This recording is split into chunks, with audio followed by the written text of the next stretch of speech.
حضرت ادریس حضرت ادریس مصر کے شہر منفیس یعنی منف میں پیدا ہوئے۔ لوگ انہیں ہرمس الحرم سا کہتے تھے اور سریانی زبان کا ایک لفظ ہے۔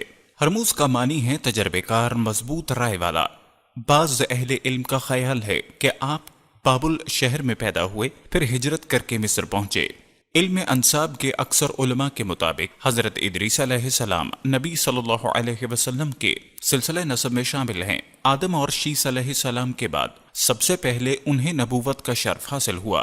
حضرت ادریس علیہ السلام کا نام قرآن مجید میں 2 مقام پر آیا ہے۔ ارشاد باری تعالیٰ ہے، اور اے نبی اسماعیل، ادریس اور ذوالقفل کا ذکر کیجئے، یہ سب صابر لوگ تھے، ہم نے انہیں اپنی رحمت میں داخل فرمایا، بے شک یہ نیک لوگ تھے۔ سورہ الانبیاء آیت نمبر 85-86۔ دوسرے مقام پر اللہ تعالیٰ نے ان کی بابت یوں فرمایا، اس مقدس کتاب قرآن مجید میں ادریس کا ذکر کیجئے، بلا شبہ وہ بھی نہایت سچے نبی تھے اور ہم نے ان کو اونچی جگہ اٹھا لیا تھا۔ سورہ مریم آیت نمبر 56-57۔ اس آیت مبارکہ میں اللہ تعالیٰ نے ادریس علیہ السلام کی تعریف کرتے ہوئے انہیں نبی اور راست باز قرار دیا ہے۔ اللہ تعالیٰ کے فرمان، اور ہم نے ان کو اونچی جگہ اٹھا لیا تھا، کی وضاحت صحیحین میں مذکور معراج کی احادیث سے ہوتی ہے، جس میں بیان ہوا کہ چوتھے آسمان پر ان سے رسول اللہ صلی اللہ علیہ وسلم کی ملاقات ہوئی تھی۔ امام ابن جریر رحمۃ اللہ نے حلال بن جساف سے بیان کیا ہے، انہوں نے فرمایا حضرت عبداللہ بن عباس رضی اللہ تعالیٰ عنہ نے میری موجودگی میں قاب اخبار سے فرمایا، ادریس علیہ السلام کے بارے میں اللہ کے اس فرمان وَرَفَعْنَا مَقَانًا عَلَيَّ کا کیا مطلب ہے، اور ہم نے ان کو اونچی جگہ اٹھا لیا تھا۔ قاب نے فرمایا، اللہ تعالیٰ نے ادریس علیہ السلام کی طرف وحی نازل فرمائی، میں آپ کے اعمال میں روزانہ تمام بنی آدم کے اعمال کے برابر اضافہ کروں گا۔ اس سے غالباً ان کے زمانے کے تمام انسانوں کے اعمال کے برابر ثواب مراد ہے۔ ان کے دل میں خواہش پیدا ہوئی کہ ان کی نیکیوں میں بہت اضافہ ہو جائے۔ ان کے پاس ان کا ایک دوست فرشتہ آیا، انہوں نے اس سے کہا، میرے بارے میں موت کے فرشتے سے بات کیجیے تاکہ مجھے زیادہ مہلت ملے اور میں زیادہ نیکیاں کر سکوں۔ فرشتے نے انہیں اپنے پروں میں چھپا لیا اور انہیں لے کر آسمان پر چلا گیا۔ چوتھے آسمان پر اسے ملک الموت اوپر سے آتے ہوئے ملے۔ اس نے ملک الموت سے اس معاملے میں بات کی جو ادریس علیہ السلام نے کہی تھی۔ ملک الموت نے فرمایا، ادریس علیہ السلام ہے کہاں؟ انہوں نے کہا، وہ میری پیٹھ پر ہیں۔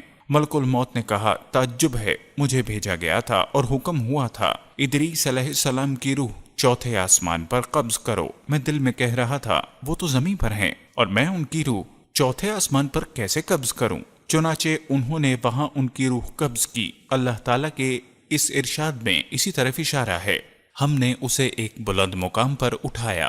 حضرت عبداللہ بن مسعود اور عبداللہ بن عباس رضی اللہ تعالیٰ عنہ سے مروی ہے کہ الیاس اور ادریس علیہ السلام ایک ہی شخصیت کے 2 نام ہیں۔ اس کی تائید میں حضرت انس رضی اللہ تعالیٰ عنہ سے مروی معراج کی حدیث پیش کی جاتی ہے، جس میں مذکور ہے کہ جب نبی صلی اللہ علیہ وسلم ان کے پاس سے گزرے تو انہوں نے آپ کا استقبال کرتے ہوئے فرمایا تھا، نیک بھائی اور نیک نبی کو خوش آمدید، جبکہ حضرت آدم اور ابراہیم علیہ السلام نے فرمایا تھا، نیک نبی اور نیک بیٹے کو خوش آمدید۔ اگر ادریس علیہ السلام آپ کے اجداد میں سے ہوتے تو وہ ان دونوں کی طرح آپ کو بیٹا کہتے، لیکن یہ استدلال ایسا نہیں جس کا جواب نہ دیا جا سکے، کیونکہ ہو سکتا ہے کہ راوی کو الفاظ اچھی طرح یاد نہ رہے ہوں، اور یہ بھی ہو سکتا ہے کہ کسر نفسی کرتے ہوئے خود کو باپ کی بجائے بھائی کہا ہو۔ آدم علیہ السلام تو تمام انسانوں کے باپ ہیں، اس لیے ان کا نبی علیہ السلام کو بیٹا کہنا ہی مناسب تھا، اور ابراہیم علیہ السلام اللہ کے خلیل ہیں جو اولو العزم پیغمبروں میں نبی اکرم کے بعد سب سے بلند مقام رکھتے ہیں۔ ان سب حضرات پر درود و سلام نازل ہو۔ امام ابن اسحاق رحمۃ اللہ نے ذکر کیا ہے کہ حضرت ادریس علیہ السلام ہی نے سب سے پہلے قلم سے لکھا۔ ان کی پیدائش کے وقت حضرت آدم علیہ السلام زندہ تھے، اور آدم علیہ السلام کی وفات کے وقت ان کی عمر 308 سال تھی۔ ہو جائے ان کے پاس ان کا ایک دوست فرشتہ آیا، انہوں نے اس سے کہا، میرے بارے میں موت کے فرشتے سے بات کیجیے تاکہ مجھے زیادہ مہلت ملے اور میں زیادہ نیکیاں کر سکوں۔ فرشتے نے انہیں اپنے پروں میں چھپا لیا اور انہیں لے کر آسمان پر چلا گیا۔ چوتھے آسمان پر اسے ملک الموت اوپر سے آتے ہوئے ملے۔ اس نے ملک الموت سے اس معاملے میں بات کی جو ادریس علیہ السلام نے کہی تھی۔ ملک الموت نے فرمایا، ادریس علیہ السلام ہے کہاں؟ انہوں نے کہا، وہ میری پیٹھ پر ہیں۔ ملک الموت نے کہا تعجب ہے، مجھے بھیجا گیا تھا اور حکم ہوا تھا ادریس علیہ السلام کی روح چوتھے آسمان پر قبض کرو۔ میں دل میں کہہ رہا تھا وہ تو زمین پر ہیں اور میں ان کی روح چوتھے آسمان پر کیسے قبض کروں؟ چنانچہ انہوں نے وہاں ان کی روح قبض کی۔ اللہ تعالیٰ کے اس ارشاد میں اسی طرف اشارہ ہے، ہم نے اسے ایک بلند مقام پر اٹھایا۔ حضرت عبداللہ بن مسعود اور عبداللہ بن عباس رضی اللہ تعالیٰ عنہ سے مروی ہے کہ الیاس اور ادریس علیہ السلام ایک ہی شخصیت کے دو نام ہیں۔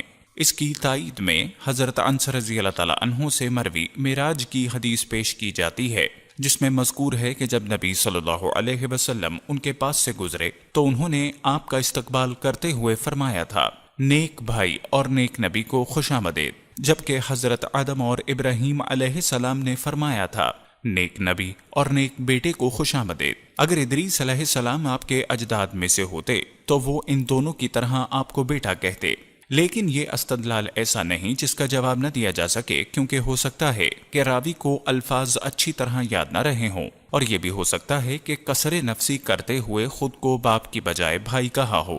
آدم علیہ السلام تو تمام انسانوں کے باپ ہیں، اس لیے ان کا نبی علیہ السلام کو بیٹا کہنا ہی مناسب تھا، اور ابراہیم علیہ السلام اللہ کے خلیل ہیں جو اولو العزم پیغمبروں میں نبی اکرم کے بعد سب سے بلند مقام رکھتے ہیں۔ ان سب حضرات پر درود و سلام نازل ہو۔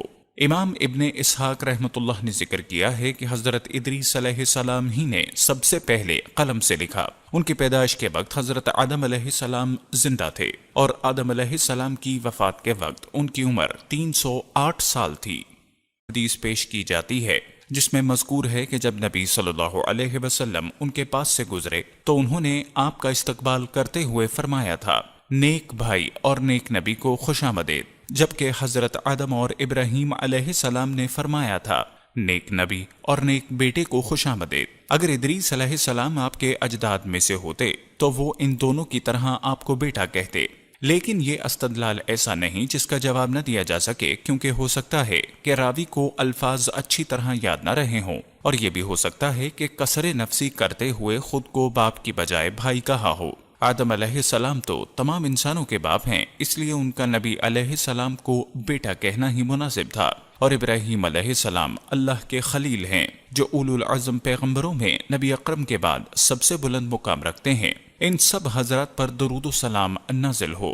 امام ابن اسحاق رحمۃ اللہ نے ذکر کیا ہے کہ حضرت ادریس علیہ السلام ہی نے سب سے پہلے قلم سے لکھا۔ ان کی پیدائش کے وقت حضرت آدم علیہ السلام زندہ تھے، اور آدم علیہ السلام کی وفات کے وقت ان کی عمر 308 سال تھی۔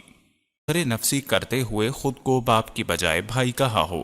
آدم علیہ السلام تو تمام انسانوں کے باپ ہیں، اس لیے ان کا نبی علیہ السلام کو بیٹا کہنا ہی مناسب تھا، اور ابراہیم علیہ السلام اللہ کے خلیل ہیں جو اولو العزم پیغمبروں میں نبی اکرم کے بعد سب سے بلند مقام رکھتے ہیں۔ ان سب حضرات پر درود و سلام نازل ہو۔ امام ابن اسحاق رحمۃ اللہ نے ذکر کیا ہے کہ حضرت ادریس علیہ السلام ہی نے سب سے پہلے قلم سے لکھا۔ ان کی پیدائش کے وقت حضرت آدم علیہ السلام زندہ تھے، اور آدم علیہ السلام کی وفات کے وقت ان کی عمر 308 سال تھی۔ ان سب حضرات پر درود و سلام نازل ہو۔ امام ابن اسحاق رحمۃ اللہ نے ذکر کیا ہے کہ حضرت ادریس علیہ السلام ہی نے سب سے پہلے قلم سے لکھا۔ ان کی پیدائش کے وقت حضرت آدم علیہ السلام زندہ تھے، اور آدم علیہ السلام کی وفات کے وقت ان کی عمر 308 سال تھی۔ پہلے قلم سے لکھا۔ ان کی پیدائش کے وقت حضرت آدم علیہ السلام زندہ تھے، اور آدم علیہ السلام کی وفات کے وقت ان کی عمر 308 سال تھی، اور آدم علیہ السلام کی وفات کے وقت ان کی عمر 308 سال تھی۔ کی عمر 308 سال تھی۔ 8 سال تھی۔